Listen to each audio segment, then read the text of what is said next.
Hello student, कैसे हो आप लोग। आशा करते हैं कि आप लोग सभी लोग खुश होंगे, अच्छे होंगे और पढ़ रहोगे। तो अब हम लोगों का वीडियो बनेगा क्लास 12 के लिए एक मैथ का कंटिन्यूस सीरीज के रूप में। ठीक है, तो आज हम लोग क्लास 12th में लेसन का नाम है क्या है, मैट्रिक्स। ठीक है, तो पहले हम लोग सीखते हैं कि मैट्रिक्स क्या होता है। मैट्रिक्स, ठीक है, तो देखो मैट्रिक्स की हिंदी होती है अवयव। क्या होता है? अवयव। ठीक है, तो ये मैट्रिक्स क्या होता है? तो देखो बोलता है ना कि अगर हम लोग के पास मान लो यमियन टाइप के नंबर हो, अगर हम लोग के पास यमियन टाइप के नंबर हो, ठीक ना, तो हम अगर इस नंबरों को अगर एक रेक्टेंगुलर बॉक्स में, ठीक ना, अगर हम इस यमियन टाइप के क्या करें, नंबरों को हम अगर इस रेक्टेंगुलर क्या करें बॉक्स में, अगर यम टाइप और यन टाइप के फॉर्म में हम अगर इसको रिप्रेजेंट करें तो इसी को बोलते हैं मैट्रिक्स। यानी कि अगर हम लोग के पास यम एन टाइप के कुछ नंबर हो तो हम अगर उनको यम फॉर्म ऐसे और यन फॉर्म ऐसे के रूप में हम अगर इसको रिप्रेजेंट करते हैं तो डेट इज कॉल्ड मैट्रिक्स। तो कहने का मतलब क्या है, देखो ना, हम एक अगर रेक्टेंगुलर बॉक्स में, देखो हम किसी नंबर को ऐसे, किसी नंबर को या एक रेक्टेंगुलर बॉक्स में किसी फंक्शन को मानते हैं sine theta, cos theta, sec theta और टेन थीटा। देखो आपके रियल नंबर भी इसमें हो जाएंगे, √2, 1/2, -1, 0। ठीक है ना। तो देखो कहने का मतलब क्या है, मतलब ये है कि एक रेक्टेंगुलर बॉक्स में जब किसी नंबर या फंक्शन को, या अगर मेरे पास यम एन टाइप के नंबर हो तो हम अगर उसको ऐसे यम और यन टाइप में रिप्रेजेंट करते हैं एक रेक्टेंगुलर बॉक्स के अंदर, तो इसी को बोलते हैं मैट्रिक्स। क्या बोलते हैं? मैट्रिक्स। ठीक है। अच्छा बच्चे, अब देखो मान लो हम इसके बाद से इसके अंदर देखते हैं एलिमेंट। एलिमेंट क्या होते हैं? यानी कि elements of matrix, element of matrix. तो देखिए, देखो ना, जो मैट्रिक्स के अंदर जो भी एलिमेंट आते हैं ना, मतलब कि जो मैट्रिक्स के अंदर जो एंट्री होती हैं, जिनका जिनका एंट्री होता है, यानी यह सभी है ना, यह सभी, यानी कि एक मैट्रिक्स के अंदर जो भी चीज रहता है उसी को बोलते हैं एलिमेंट ऑफ मैट्रिक्स। क्या बोलते हैं? Element of matrix. ठीक है, जैसे मान लो यहाँ पे है ना, यहाँ पे तो हम क्या कहेंगे कि 1 2 3 4 5 6, यह क्या है? इस मैट्रिक्स के एलिमेंट है। Sine theta, cos theta, sec theta, tan theta है ना, तो हम बोलेंगे कि sine theta, cos theta, sec theta और जो टेन थीटा है वह इस मैट्रिक्स के एलिमेंट है। √2 है, -1 है, हाफ है, 0 है, तो क्या बोलेंगे कि ये सभी इस मैट्रिक्स के क्या है आपके एलिमेंट है। अब देखो, अब इसके बाद से तुम्हारे क्या आता है? Representation, representation of matrix, representation of matrix. तो देखो किसी भी मैट्रिक्स को, ठीक है, देखो किसी भी मैट्रिक्स को हम कैपिटल लेटर से लिखते हैं, यानी ये हो जाएगा मैट्रिक्स, मतलब ए बराबर, यानी कि मैट्रिक्स ए बराबर दिस। हम अगर इसको हम बी माने तो ये हो जाएगा बी बराबर दिस, अगर इसको सी मान लें तो हो जाएगा मैट्रिक्स सी बराबर दिस। ठीक है ना। तो हम मैट्रिक्स को शो करने के लिए हम इंग्लिश के कैपिटल वर्ड लेते हैं। और एक चीज़ और जानिए, देखो ना, किसी भी मैट्रिक्स को ना के अंदर जो एलिमेंट आते हैं हम उसको जनरली स्मॉल लेटर से रिप्रेजेंट कर सकते हैं, है ना, जनरली स्मॉल लेटर से रिप्रेजेंट कर सकते हैं। लेकिन जो मैट्रिक्स होता है उसको हम कैपिटल लेटर से लिखते हैं, यानी कि हम इसको क्या बोलेंगे मैट्रिक्स ए बराबर, इसके अंदर क्या है? एलिमेंट ए बी सी और डी ई एफ है। ठीक है। अच्छा बच्चे देखो, थोड़ा इसमें एक चीज़ और आता है, आपका आता है ऑर्डर ऑफ मैट्रिक्स। क्या आता है? Order of matrix. यह क्या होता है? तो देखो मानते हैं ये मेरा कोई मैट्रिक्स है 2 3 4 5, ए बराबर, मैट्रिक्स ए बराबर। तो हम कहें कि इसका आर्डर बताइए। तो देखो आर्डर आपका हमेशा जो मैट्रिक्स होता है ना, देखो हमेशा वो आपका रो बाई कॉलम चलता है। तो इसमें आपका रो क्या हो जाएगा? तो देखिए ना, यह जो हॉरिजॉन्टल लाइन होती है, हॉरिजॉन्टल लाइन, हॉरिजॉन्टल है ना, हॉरिजॉन्टल लाइन, इसको बोलते हैं रो ना। और जो आपकी ये वर्टिकल लाइन होती है, वर्टिकल लाइन क्या होता है? वर्टिकल लाइन, तो इसको बोलते हैं कॉलम। क्या बोलते हैं? कॉलम। तो देखो तो यहाँ पे this is your first row, यानी कि फर्स्ट रो R1, ये क्या है? Second row R2। This is your first column C1, second column C2, यानी कि जो मेरा यह जो मैट्रिक्स C है ना, वो आपका 2 रो और 2 कॉलम, यानी कि 2/2 2 बोलेंगे इसको, ठीक है ना। चलो मानते हैं, चलो थोड़ा आप इसी को देख लो। मानते हैं कि ऐसे कोई मेरा मैट्रिक्स है ना, जिसके अंदर ऐसे माने इस टाइप के एलिमेंट है, तो हम कहेंगे इसका आप बताओ ऑर्डर। तो देखो जाहिर सी बात है, ये first row, second row, third row, और एक मेरा क्या होगा, फर्स्ट कॉलम सेकेंड कॉलम, यानी कि R1 R2 R3 C1 और C2, यानी कि जो इसका जो ऑर्डर होगा 1 2 3, 3 रो और कॉलम क्या है 2। तो देखो ना, हमेशा जब हम किसी मैट्रिक्स का जब ऑर्डर लिखते हैं तो देखो हमेशा आपका ऑर्डर रो बाई कॉलम चलता है ना, रो से कॉलम की तरफ चलता है। यानी कि कितने रो हैं, रो मतलब क्या हुआ कि जो किसी मैट्रिक्स के अंदर जो ऐसे हॉरिजॉन्टल जो लीन होते हैं, है ना, हॉरिजॉन्टल, उसको बोलते हैं रो, और जो ऐसे जो खड़े होते हैं उसको बोलते हैं कॉलम, और जो उसका ऑर्डर होता है तो उसी रो बाई कॉलम से होता है ना। तो यो अगर कोई बच्चा बोल रहा है कि सर क्या कॉलम बाई रो होगा, तो नहीं, हमेशा रो बाई कॉलम चलता है ना। यानी किसी मैट्रिक्स का जो ऑर्डर होता है वह आपका हमेशा रो बाई कॉलम चलता है, कॉलम बाई रो नहीं चलता है। तो जैसे ना यहाँ पे मैंने क्या बोला कि this is your 3/2 matrix, this is your 1 row 2 row 1 column 2 column, तो 2 बाई, तो हम इसको बोलेंगे 2/2 टाइप के मैट्रिक्स, ठीक ना। तो ये आपके ये थे मैट्रिक्स, इनका ऑर्डर और इनका एलिमेंट।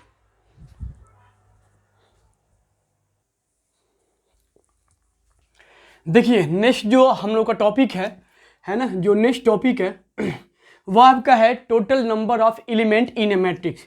चलो मानते हैं यहाँ पे कि कोई मेरा मैट्रिक्स ए है ऐसे, है ना, ठीक ना, और सपोज करते हैं कि इसका ऑर्डर क्या हो 2/3। तो बच्चे मेरे देखो, आप सिंपली बताओ इस 2/3 का मतलब क्या हुआ कि here will be row and this will be column, यानी कि यह कहीं ना कहीं जो मेरा यह मैट्रिक्स रहा होगा वह 2 कॉलम और 3 रो, सॉरी 2 रो और 3 कॉलम से मिलके बना है। यानी कि इसमें आपका कितना हो जाएगा, 2 रो मानते हैं R1 और ये क्या मानते हैं R2, और क्या 3 कॉलम ना, तो ये हो जाएगा कॉलम C1, ये कॉलम मान लो C2, ये कॉलम मान लो C3। यानी कि ये जो मेरा मैट्रिक्स है वह कहीं ना कहीं 2/3 यानी कि 2 रो और 3 कॉलम से हैं, ठीक है ना। तो चलो ठीक है ना, हम कहें कि बताओ अगर इस मैट्रिक्स का अगर इस मैट्रिक्स का आपका ऑर्डर जो हो वह आपका हो 2/3 का, ठीक है ना, तो इसमें टोटल एलिमेंट बताओ, टोटल एलिमेंट, है ना, टोटल एलिमेंट निकालो क्या होंगे, है ना, टोटल एलिमेंट। तो देखो हम जब भी किसी मैट्रिक्स में उसके टोटल जब हम एलिमेंट को फाइंड करते हैं तो जो उनका ऑर्डर होता है हम उन्हीं को मल्टीप्लाई करते हैं। यानी कि रो बाई कॉलम कितना आपका है 2/3, डेट इज कितना हो जाएगा 6, यानी कि इस मैट्रिक्स में 6 एलिमेंट होंगे। चलो मानते हैं कोई एक और मैट्रिक्स लेते हैं, यहाँ पे यहाँ ले लो ऑर्डर 3/4। देखो ना, हम कहें कि अगर मेरा यह कोई मैट्रिक्स सी है जिसका ऑर्डर 3/4 हो, तो यहाँ से इसके अंदर टोटल एलिमेंट निकालिए, टोटल एलिमेंट्स, है ना, टोटल एलिमेंट बताओ। तो जब टोटल एलिमेंट हम फाइंड करेंगे तो यहाँ पे यही जो ऑर्डर होता है उनको मल्टीप्लाई के फॉर्म में लिखते हैं, 3 × 4 डेट इज 12, ठीक ना। तो अगर कोई मेरा मैट्रिक्स 3/4 ऑर्डर का हो रहा है तो उसके अंदर 12 एलिमेंट होंगे, और अगर कोई मैट्रिक्स आपका 2/3 का है तो उसके अंदर 6 होंगे। अच्छा मान लो अगर कोई मेरा मैट्रिक्स का देखो अगर ऐसे 2/2 का हो, ठीक ना, तो जो टोटल एलिमेंट आएंगे, टोटल एलिमेंट इसके अंदर जो इन्वॉल्व होंगे वो आपके कितना हो जाएंगे 2/2, यानी 2/2 यानी कितना हो जाएगा 4। अच्छा बच्चे ना एक चीज़ और जानो, बहुत से ना जो होंगे बच्चे वह कहेंगे कि क्या सर किसी मैट्रिक्स के ऑर्डर हमेशा सेम होंगे, मतलब कि ऑर्डर मतलब क्या हुआ कि क्या रो और कॉलम सेम होंगे। तो थोड़ा आप देखिए तो इनको देखना, जो मैंने यहाँ पे डी मैट्रिक्स लिखा है, देखो भाई यहाँ तो चलो भाई तुम्हारा रो जितने हैं कॉलम हो जा रहे हैं, लेकिन यहाँ देखो तो देखो ना, जो मैंने यह लिया था मैट्रिक्स, देखो ना इसमें रो 2 है और क्या है 3 कॉलम है, यानी कि इनके रो और कॉलम सेम नहीं है। तो आप यहाँ पे आ जाओ, जो मैंने मैट्रिक्स सी लिखा देखो ना, वहाँ भी रो आपके कितने हैं 3 और कॉलम कितने हैं 4, यानी कि देखो ना यहाँ भी मेरा रो और कॉलम सेम नहीं है। तो कहने का मतलब ये है कि दिमाग में कन्फ्यूजन नहीं चाहिए कि रो और कॉलम हमेशा किसी मैट्रिक्स में सेम होते हैं, है ना, उस मैट्रिक्स के नाम पे डिफाइन करता है, जो मैं आगे आपको पढ़ाऊंगा।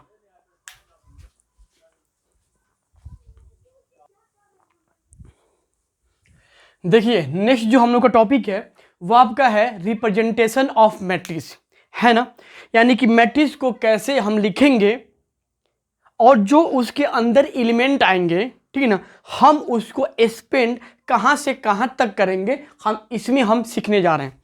तो दो बच्चे देखो, आप बताओ, अगर मानते हैं कि अगर मेरे पास कोई मैट्रिक्स ए हो, है ना, जिसका ऑर्डर क्या हो m/n टाइप का कोई मैट्रिक्स हो, ठीक है ना, तो हम कहें कि इसको रिप्रेजेंट करो, यानी कि इसके अंदर जो एलिमेंट आएंगे उसको जनरल फॉर्म में लिखो। तो देखो चलो मानते हैं यहाँ पे ये बनाएंगे कैपिटल ए बराबर ऐसे लिख लो। तो देखो आपको क्या पता है कि जो मेरा मैट्रिक्स होता है वो हमेशा रो टू कॉलम चलता है, यानी कि रो बाई कॉलम चलता है। तो देखो मतलब क्या हुआ कि देखो ना, इस मैट्रिक्स में कहीं ना कहीं मेरा m रो होंगे, है ना, क्योंकि रो क्या m है, और क्या है कॉलम मेरा क्या होंगे n होंगे। यानी कि जो मेरा यह मैट्रिक्स रहा होगा, देखो ना, यानी कि वो m रो है ना, m row, this is the horizontal line m row, n जो मेरा कॉलम होगा वह n कॉलम, यानी कि वर्टिकल लाइन। तो बच्चे ना आप बताओ, देखो हम कहें कि यहाँ पे एलिमेंट बताओ क्या होगा, यहाँ बताओ क्या होगा, यहाँ बताओ क्या होगा, डैश डैश डैश, यहाँ बताओ क्या होगा। सिमिलरली यहाँ क्या होगा, यहाँ क्या होगा, यहाँ क्या होगा, डैश डैश डैश, यहाँ क्या होगा, यहाँ क्या होगा, यहाँ क्या होगा, यहाँ क्या होगा, फिर यहाँ क्या मतलब हो सकता है। ऐसे मान लो हम अगर इसको m तक लिखे, है ना, बिकॉज वी हैव m रो, यहाँ पे क्या होगा, यहाँ पे क्या होगा, यहाँ पे क्या होगा, यहाँ पे क्या होगा, कब अगर मेरा ये m/n टाइप का हो तो। देखिए बहुत ईजी है। देखो बच्चे ना, हम अगर बात करते हैं R1 की, यानी फर्स्ट रो और फर्स्ट कॉलम की, ये आपका हो जाएगा सेकेंड कॉलम, या आपका क्या हो जाएगा थर्ड कॉलम। तो ना चलो थोड़ा बात करते हैं कि यहाँ पे क्या होगा। तो आप देखो हम कहें कि बताओ यहाँ पे क्या एलिमेंट आएगा, तो आप क्या कहोगे कि सर जी मेरा यह फर्स्ट रो है और फर्स्ट कॉलम है, यानी कि 1 रो और 1 कॉलम, ठीक ना। और हम अगर एलिमेंट को ए से लिखें तो क्या होगा, फर्स्ट रो और फर्स्ट कॉलम, यानी कि A11, ठीक है ना।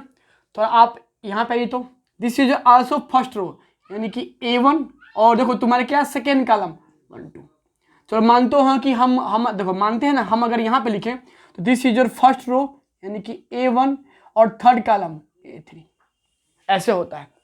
देखो हम अगर यहाँ पे इसको रिप्रेजेंट करें तो आप बताओ, जब मेरा कॉलम C1 था, C2 था, C3 था, तो देखो ना मैंने सबके लास्ट में क्या लगाया, 1 2 3 3 लगाया। और हम अगर इसको n तक अगर इसको एक्सपेंड करें तो मेरा यह क्या हो जाएगा, A फॉर व्हाट, देखो फर्स्ट रो यानी कि A1, और क्या है मेरा n कॉलम यानी Cn यानी n कॉलम, तो ये मेरा क्या हो जाएगा A1n। देखो इस A1n का मतलब क्या हुआ कि फर्स्ट रो और nth कॉलम, फर्स्ट रो और nth कॉलम।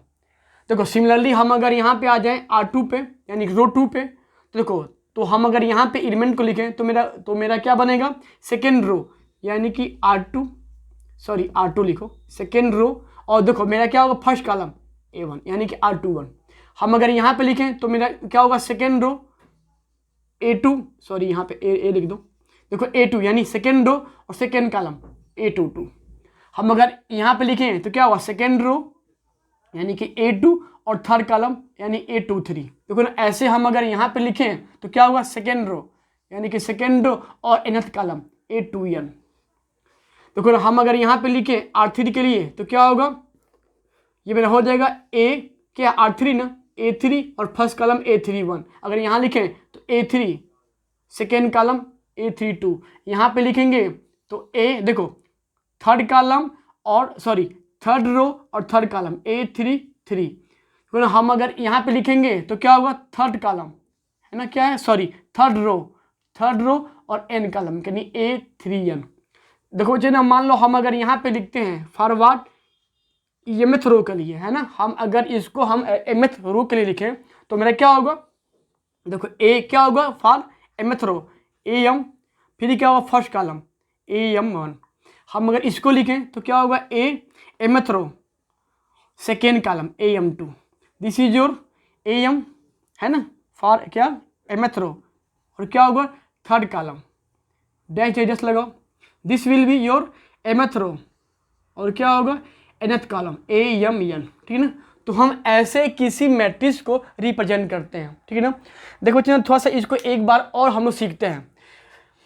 देखो ना, मान लो कि यह मेरा क्या है, रो R1 है और क्या है, कॉलम C1 है। देखो तो ना हम कहेंगे बताओ यहाँ पे क्या होगा एलिमेंट, तो आप बताइए अगर मेरा यह पहला रो है और पहला कॉलम है तो जो इसके अंदर आएगा वो मेरा क्या होगा, पहले रो और पहले कॉलम पे, यानी कि हम अगर इसके अंदर एलिमेंट को ए से लिखें तो क्या होगा A11। हम अगर यहाँ पे आए तो फर्स्ट रो और सेकेंड कॉलम तो A12।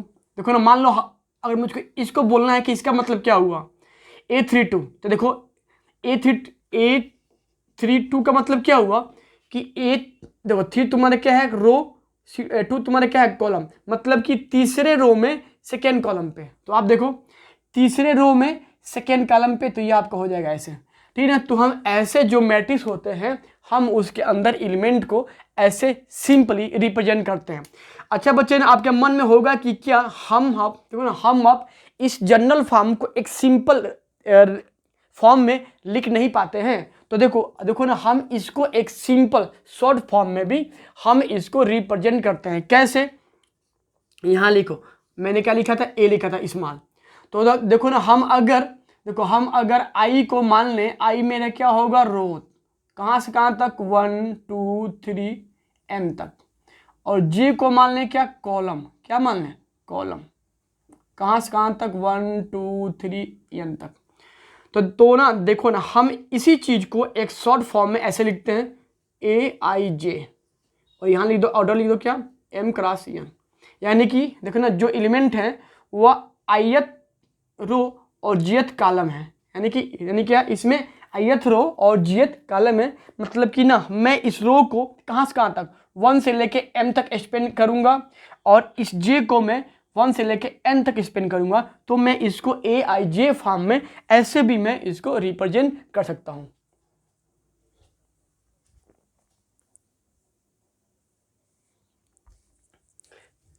बच्चे थोड़ा सा इसमें एक अलग चीज़ सीखते हैं कि देखो ना, अगर मेरे पास कोई ट्रायंगल हो और उस ट्रायंगल के क्या हो वर्टेक्स हो, अगर एक मेरे पास रेक्टेंगल हो और उस रेक्टेंगल के क्या हो वर्टेक्स हो, देखो तो हम कहें कि इनके वर्टेक्स को कैसे हम मैट्रिक्स के फॉर्म में रिप्रेजेंट करेंगे।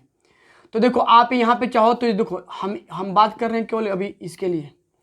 तो देखो ना, आप यहाँ लिख लो, यहाँ पे क्या लिखो ABC है ना, तो यहाँ लिख लो A या B या C।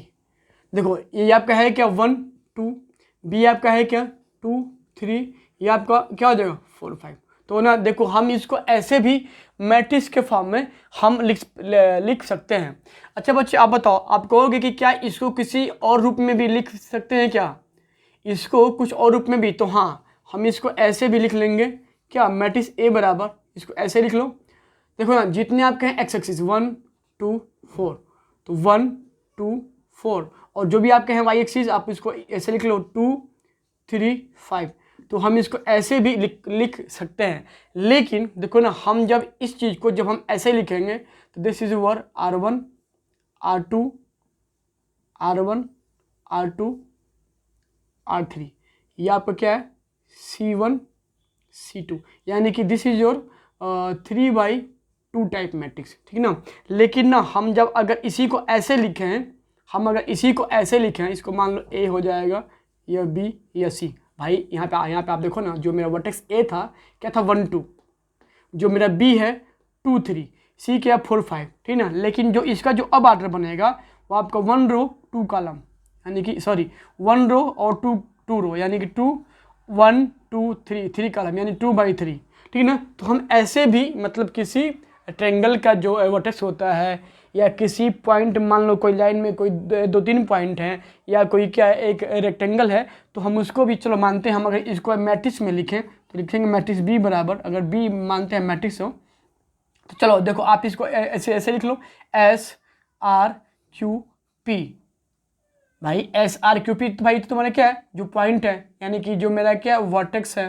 तो आप बताओ इसका देखो यहाँ पे क्या है कोऑर्डिनेट, तो 6 7, R का क्या है 4 5, P का क्या है Q का क्या है 0 2, P का क्या है 1 2, ठीक है ना। तो दिस विल बी 1 2 3 4 रो और क्या कॉलम है 2, 4/2। ठीक है, देखो बहुत से बच्चे बोलेंगे कि क्या इसको किसी और ढंग से लिख सकते हैं, तो हाँ, हम इसको अगर ऐसे लिखें तो क्या हो जाएगा, यहाँ ले लो क्या, देखो एक काम करो, देखो ना, पहले ना आप इसमें जितने आपके एक्स वैल्यू उसको लिखो 6, जितने आपके एक्स एक्सिस हैं उसको लिखो 6 4 0 1, तो 6 4 0 और 1, ठीक है ना। और फिर क्या आपके वाई एक्सिस, या 7 या 5 या 2 या 2, यानी कि 7 5 2 2, वो date will be over 1 row 2 रो, यानी 2 और 4 कॉलम 2/4। देखो ना, बहुत से बच्चे ना पूछेंगे कि सर क्यों आप इसको मतलब एस से लिए हैं, क्यों नहीं पी से लिए हैं, तो आप इसको पी से भी रिप्रेजेंट कर सकते हो, यानी PQRS करके। लेकिन चूंकि मैंने आपको केवल एज ए बेसिक मैंने समझाया है, तो हम ऐसे किसी भी फिगर में जो भी उसके होते हैं वर्टेक्स, तो हम उसको मैट्रिक्स के फॉर्म में ऐसे भी हम रिप्रेजेंट कर सकते हैं। आई थिंक इतना आप लोगों को समझ में आया होगा। और नेक्स्ट वीडियो में हम लोग सीखेंगे टाइप ऑफ मैट्रिक्स एक धांसू वे में। तब तक के लिए वेट कीजिए और मुझे दीजिए अलविदा। मिलते हैं अगले वीडियो में। जय हिंद।